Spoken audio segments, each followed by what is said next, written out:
സർവ്വസാധാരണമായി കാണുന്ന അലർജിയെക്കുറിച്ചാണ് നമ്മൾ ഇന്ന് സംസാരിക്കുന്നത്. നിങ്ങൾ ഈ വീഡിയോ സ്കിപ്പ് ചെയ്യാതെ മുഴുവനായി കണ്ടാൽ നിങ്ങൾക്കോ നിങ്ങളുമായി ബന്ധപ്പെട്ട ആർക്കെങ്കിലുമൊക്കെ ഇത് തീർച്ചയായിട്ടും പ്രയോജനപ്പെടും. കാരണം നമ്മൾ ഇന്നത്തെ വീഡിയോയിൽ ഉൾപ്പെടുത്തിയിരിക്കുന്നത് അലർജി എന്താണ്, നമുക്ക് അലർജി ഉണ്ടോ എന്ന് എങ്ങനെ മനസ്സിലാക്കാം, എന്തുകൊണ്ടാണ് ഈ അലർജി ഉണ്ടാകുന്നത്, അല്ലെങ്കിൽ എനിക്ക് മാത്രം എന്തുകൊണ്ട് അലർജി ഉണ്ടാകുന്നു, ഒരേ സാഹചര്യത്തിൽ എൻ്റെ കൂടെ നിന്ന ആൾക്ക് ഇതുമായിട്ട് ബന്ധപ്പെട്ട ലക്ഷണങ്ങളൊന്നും ഉണ്ടായില്ലല്ലോ, അതെന്തുകൊണ്ടാണ്, ഇങ്ങനെയുള്ള കാര്യങ്ങളാണ് നമ്മൾ ഇന്നത്തെ വീഡിയോയിൽ ഉൾപ്പെടുത്തിയിരിക്കുന്നത്. തീർച്ചയായും ഇത് നിങ്ങൾക്ക് വളരെ യൂസ്ഫുള്ളായിരിക്കും. കാരണം അലർജി എന്ന് പറയുന്ന അത്രയും കോമൺ ആയി കാണുന്നൊരു കണ്ടീഷനാണ്. സോ ടോപ്പിക്കിലേക്ക് കടക്കാം. നമ്മുടെ എല്ലാവരുടെയും ശരീരത്തിൽ നാച്ചുറലായി ഒരു രോഗപ്രതിരോധ സംവിധാനമുണ്ട്. ഈ ഇമ്മ്യൂൺ സിസ്റ്റം എത്ര നന്നായി വർക്ക് ചെയ്യുന്നോ അത്രയും നമ്മളൊരു രോഗത്തിനോട് ചെറുത്തുനിൽപ്പ് നടത്തും. ഇപ്പോൾ കോവിഡിൻ്റെയൊക്കെ സമയത്ത് നമ്മളൊക്കെ ഇമ്മ്യൂൺ സിസ്റ്റത്തിനെ പറ്റി ഒരുപാട് കേൾക്കുകയും മനസ്സിലാക്കുകയൊക്കെ ചെയ്തിട്ടുണ്ട്. അപ്പോൾ നമ്മുടെ ശരീരത്തിൽ ഒരു രോഗകാരി പ്രവേശിച്ചാൽ ആദ്യത്തെ ചെറുത്തുനിൽപ്പ് അല്ലെങ്കിൽ പ്രതിരോധം തരുന്നത് നമ്മുടെ ശരീരത്തിലെ തന്നെ ഇമ്മ്യൂൺ സിസ്റ്റത്തിൻ്റെ ഭാഗമായിട്ടുള്ള ഓർഗൻസും സെൽസും ഒക്കെ ചേർന്നിട്ടാണ്. എന്നാൽ ചില സമയങ്ങളിൽ ചില ആൾക്കാരിൽ ഈ ഇമ്മ്യൂൺ സിസ്റ്റം നമ്മുടെ ചുറ്റുപാടും കാണുന്ന ചില വസ്തുക്കളോട് ഓവർ റിയാക്ട് ചെയ്യും, ഒരു ഹൈപ്പർ റെസ്പോൺസ് കൊടുക്കും. അതായത് ഒരു എക്സാമ്പിൾ പറഞ്ഞാൽ, മൂക്കിൽ പൊടി കയറിയെന്ന് വിചാരിക്കുക, എല്ലാവരും തുമ്മും. അപ്പോൾ അതിനെ പുറത്തേക്ക് കളയാൻ വേണ്ടി ബോഡി കൊടുക്കുന്നൊരു റിഫ്ലെക്സ് ആണിത്. എന്നാൽ ചില ആൾക്കാരിൽ ഈ പൊടി കയറിയാൽ അവർ ഓവറായിട്ട് തുമ്മും. അതായത് അയാളുടെ ശരീരം ഈ വസ്തുവിനോട് ഓവറായി റിയാക്ട് ചെയ്യുകയാണ്. ഇങ്ങനെ ശരീരം കൊടുക്കുന്ന ഹൈപ്പർ റെസ്പോൺസ് ആണ് നമ്മൾ അലർജി എന്ന് പറയുന്നത്. ഈ അതിശക്തമായ പ്രതികരണം ഉണ്ടാക്കുന്ന വസ്തുക്കളെ അലർജൻ എന്നും പറയും. നമ്മുടെ നാട്ടിൽ പൊതുവേ കാണുന്ന അലർജൻസ് ആണ് പൊടിപടലം, പൂമ്പൊടി, ചിലയിനം ഇൻസെക്റ്റുകൾ, വളർത്തുമൃഗങ്ങൾ എന്ന് പറയുമ്പോൾ ചിലർക്ക് അതിൻ്റെ രോമവുമായിട്ട് എക്സ്പോസ് ആകുമ്പോഴായിരിക്കും ഈ ലക്ഷണങ്ങൾ വരുന്നത്. ചിലർക്ക് വളർത്തുമൃഗങ്ങളുടെ ശരീരത്തിൽ വളരുന്ന ചെറിയ ജീവികളുണ്ടല്ലോ, അപ്പോൾ അത് കാരണം അലർജി ഉണ്ടാകും. ഇനി വളരെ ഇമ്പോർട്ടൻ്റ് ആയിട്ടുള്ള മറ്റൊരു അലർജി ഉണ്ടാക്കുന്ന വസ്തുവാണ് ഫുഡ് എന്ന് പറയുന്നത്. പലതരത്തിലുള്ള ആഹാരങ്ങൾ പല രീതിയിൽ അലർജിക് റെസ്പോൺസ് ഉണ്ടാക്കും. അതുപോലെ ചിലയിനം മരുന്നുകൾ, നമ്മളൊരു മെഡിസിൻ എടുക്കാൻ പോകുമ്പോൾ ഡോക്ടർ നമ്മളോട് ചോദിക്കും, നിങ്ങൾക്ക് മെഡിസിനുമായിട്ട് ബന്ധപ്പെട്ട എന്തെങ്കിലും അലർജി ഉണ്ടോ എന്ന് ചോദിക്കാറുണ്ട്. അപ്പോൾ ചില മെഡിസിൻസ് നമ്മുടെ ശരീരത്തിൽ അലർജി ഉണ്ടാക്കുന്നവരാണ്. അപ്പോൾ എല്ലാവർക്കും ഈ പറഞ്ഞ എല്ലാ വസ്തുക്കളും അലർജി ഉണ്ടാക്കണമെന്നില്ല. It depends. ഇപ്പോൾ നമുക്ക് പൂമ്പൊടിയുടെ കാര്യം നോക്കാം. പൂമ്പൊടി അല്ലെങ്കിൽ പോളൻ, ഇത് നമ്മളുടെ ഒരു ഫ്രണ്ടും ഒരു പൂ മണക്കുന്നു എന്ന് വിചാരിക്കുക. അതിൽ നമുക്ക് മാത്രം തുമ്മലുണ്ടാകുന്നു, പക്ഷേ ഫ്രണ്ടിന് ഉണ്ടാകുന്നില്ല. അതുപോലെ തന്നെയാണ് മറ്റ് അലർജൻസിൻ്റെ കേസിൽ. നമ്മുടെ കൂടെ ഉള്ള ആൾക്ക് അതൊരു റിയാക്ഷൻസും ഉണ്ടാക്കിയില്ലെന്ന് വരാം. അതുപോലെ തന്നെ നമ്മൾ ഈ പറഞ്ഞ വസ്തുക്കളെല്ലാം സാധാരണ പ്രകൃതിയിൽ കാണുന്ന വസ്തുക്കളാണ്, അപകടകാരിയായ രോഗകാരികളൊന്നുമല്ല. പിന്നെ എന്തുകൊണ്ടാണ് കുറച്ച് പേർക്ക് മാത്രമേ ഈ അലർജി ഉണ്ടാകുന്നത്? അതിനു മുന്നേ ആയിട്ട് ഒരു കാര്യം കൂടി, അലർജിയുടെ ലക്ഷണങ്ങൾ എന്തൊക്കെയാണെന്നൊന്ന് പറയാം. ഇപ്പോൾ ഏറ്റവും കൂടുതലായിട്ട് നമുക്കറിയാവുന്നത് തുമ്മലാണ്. ശരിയാണ്, അലർജിക് ലക്ഷണങ്ങളിൽ ഏറ്റവും കോമൺ ആയി കാണുന്നത് തുമ്മൽ തന്നെയാണ്. ഇതല്ലാതെ മറ്റെന്തൊക്കെ ലക്ഷണങ്ങളുണ്ടെന്ന് നോക്കാം. ഇപ്പോൾ ചിലർക്ക് ശരീരം ചൊറിച്ചിലായിരിക്കും, അർട്ടിക്കേരിയ എന്നൊക്കെ പറയാം. അർട്ടിക്കേരിയൊക്കെ പോലെ ചൊറിഞ്ഞ് തടിച്ചെന്ന് വരാം. അല്ലെങ്കിൽ കോണ്ടാക്ട് ഡെർമറ്റൈറ്റിസ് എന്ന് പറയും. നമ്മൾ ഉപയോഗിക്കുന്ന എന്തെങ്കിലും ആഭരണങ്ങളോ അല്ലെങ്കിൽ വസ്തുക്കളോ അല്ലെങ്കിൽ ഏതെങ്കിലും കെമിക്കൽസോ ഒക്കെ ആയിട്ട് കോണ്ടാക്റ്റ് വരുമ്പോൾ തൊലിപ്പുറത്ത് ഇതുപോലെയൊക്കെ കാണാൻ പറ്റും. അപ്പോൾ കണ്ണ് ചുവന്ന് തടിക്കുന്നത് അലർജിയുടെ മറ്റൊരു ലക്ഷണമാണ്. ചില സമയത്ത് ചൊറിച്ചിലില്ലാതെ തടിപ്പ് മാത്രമായിട്ടോ അല്ലെങ്കിൽ കണ്ണിൽ ചുവപ്പ് മാത്രമായിട്ടോ വരാം.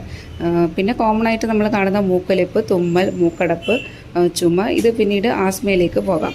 ചിലർക്ക് ഛർദി, വയറിളക്കം പോലുള്ള ലക്ഷണങ്ങൾ കാണിക്കാം. ഇത് കുറച്ചുകൂടെ സീരിയസ് ആയിട്ടുള്ളൊരു സ്റ്റേജാണ്. ഛർദി, വയറിളക്കം പോലുള്ള ലക്ഷണങ്ങളാണെങ്കിൽ അവർ കുറച്ചുകൂടി ശ്രദ്ധിക്കേണ്ടതുണ്ട്.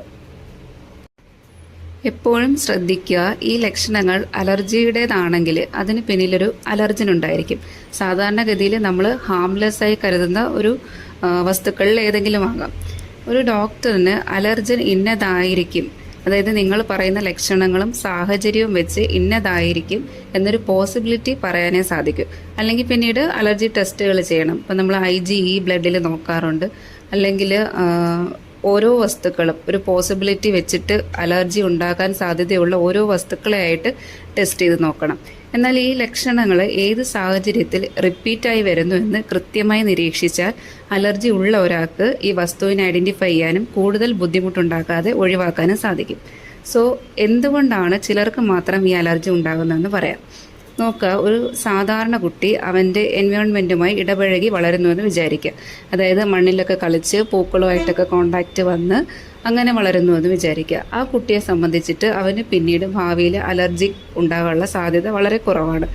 എന്നാൽ മറ്റൊരു കുട്ടിയെ നിങ്ങൾ വിചാരിക്കുക, അതിനെ ഓവർ ഹൈജീനിക്കായിട്ട് വളർത്തുന്നു എന്ന് വിചാരിക്കുക. അതായത് പുറത്തേക്കൊന്നും വിടാതെ വീട്ടിനുള്ളിൽ റൂമിൽ വളർത്തുന്നു. എപ്പോഴും അതിനെ കൈകാലുകളൊക്കെ കഴുകി അല്ലെങ്കിൽ കുളിപ്പിച്ച് ഓവറായിട്ട് കെയർ ചെയ്ത് വളർത്തുന്നു എന്ന് വിചാരിക്കുക. ഈ കുട്ടി പിന്നീട് പുറത്തേക്ക് വരുമ്പോൾ, അതായത് ഈ എൻവയോൺമെൻറ്റുമായിട്ട് ഇടപഴകാനുള്ള സാഹചര്യം ഉണ്ടാകുമ്പോൾ ഇവന് ഈ പൊടിപടലങ്ങൾ അല്ലെങ്കിൽ പൂമ്പൊടി അല്ലെങ്കിൽ ഫുഡ്, അതായത് അവൻ അതുവരെ കോണ്ടാക്റ്റിൽ വന്നിട്ടില്ലാത്ത ഫുഡൊക്കെ കഴിക്കാൻ ഇടവരുമ്പോൾ ഇതുപോലെ അലർജി ഉണ്ടാകാനുള്ള സാധ്യത വളരെ കൂടുതലാണ്. ഇനി മറ്റൊരു ഇമ്പോർട്ടൻ്റ് ആയിട്ടുള്ള ഫാക്ടറാണ് ഹെറിഡിറ്ററി അല്ലെങ്കിൽ പാരമ്പര്യം എന്ന് പറയുന്നത്. ഇപ്പോൾ നമ്മുടെ അച്ഛൻ, അമ്മ അല്ലെങ്കിൽ സഹോദരങ്ങൾക്ക് ഈ അലർജി ഉണ്ടെങ്കിൽ നിങ്ങൾക്കും അലർജി ഉണ്ടാകാനുള്ള സാധ്യത വളരെ കൂടുതലാണ്. എന്നാൽ തീർച്ചയായിട്ടും അലർജി വരണം എന്ന് യാതൊരു നിർബന്ധവും ഇല്ല. എന്നാൽ ഈ പാരമ്പര്യ ഘടകമുള്ള ഒരാളെ സംബന്ധിച്ച് നമ്മൾ നേരത്തെ പറഞ്ഞ പോലെ എൻവയോൺമെൻറ്റുമായിട്ട് ഇടപഴകി വളർന്നു വന്ന ഒരാളാണെങ്കിലും ശരി, അയാൾക്ക് അലർജി ഉണ്ടാകാനുള്ള ചാൻസ് ഉണ്ട്.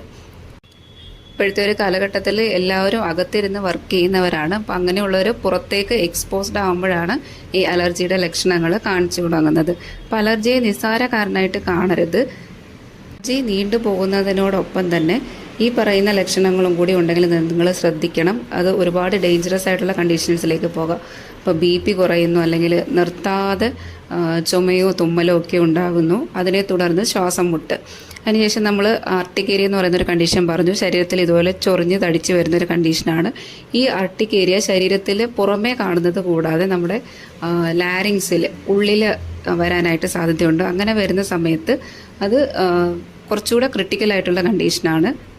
ഈവൻ പേഷ്യൻറ്റിന് ഡെത്ത് പോലും സംഭവിക്കാം. അപ്പോൾ കറക്റ്റ് സമയത്ത് അതിൻ്റെ ട്രീറ്റ്മെൻറ്റ് എടുക്കുക എന്നുള്ളത് ഇമ്പോർട്ടൻ്റ് ആണ്. അതിനോടൊപ്പം തന്നെ ഡയറ്റ് മാനേജ്മെൻറ്റും, അതുകൂടാതെ ഈ അലർജൻ ഏതാണെന്നുള്ളത് കണ്ടെത്തി ഒഴിവാക്കേണ്ടതിൻ്റെ ഒരു ആവശ്യകതയും കൂടിയുണ്ട്. സോ അലർജി ഉണ്ടാകുന്ന എങ്ങനെയാണെന്നും എന്താണ് ഈ കണ്ടീഷൻ എന്നും ഇത് ഉണ്ടാക്കുന്ന അലർജൻസിനെയൊക്കെ പറ്റിയിട്ട് നമ്മൾ പറഞ്ഞു. അലർജൻസ് എന്ത് വേണമെങ്കിലും ആകാം, പ്രകൃതിയിൽ കാണുന്ന എന്ത് വസ്തു വേണമെങ്കിലും ആകാം. ചിലർക്ക് എക്സസൈസ് ചെയ്യുമ്പോൾ പോലും അലർജിക് റിയാക്ഷൻസ് ഉണ്ടാകും. ചിലരെ സംബന്ധിച്ച് പണം ഹാൻഡിൽ ചെയ്യുന്ന സമയത്ത് അവർക്ക് അലർജി ഉണ്ടാകാം. ഈവൻ വെള്ളം അലർജിക് ആയിട്ടുള്ള ആളുകൾ വരെയുണ്ട്. ഇപ്പോൾ വെള്ളം കുടിക്കുമ്പോഴോ അല്ലെങ്കിൽ മഴ നനയുമ്പോൾ ചൊറിച്ചിലൊക്കെ ഉണ്ടാകുന്ന ആളുകൾ വരെയുണ്ട്. സോ അലർജിയെ നിസ്സാരക്കാരനായി കാണരുത്. ഇത് പിന്നീട് ഗുരുതരമായ ആരോഗ്യ പ്രശ്നങ്ങൾ ഉണ്ടാക്കാം.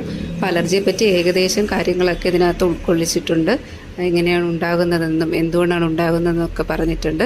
അപ്പോൾ ഓരോ അലർജൻസും അതുണ്ടാക്കുന്ന ലക്ഷണങ്ങളും അതിന് വേണ്ട ഡയറ്റ് മാനേജ്മെൻറ്റ്, അല്ലാതെ നമുക്ക് സ്വയം എന്തൊക്കെ കാര്യങ്ങൾ ചെയ്യാൻ പറ്റും എന്നതിനെ പറ്റിയിട്ട് ഡീറ്റെയിൽ ആയിട്ട് മറ്റ് വീഡിയോസ് വരുന്നുണ്ട്.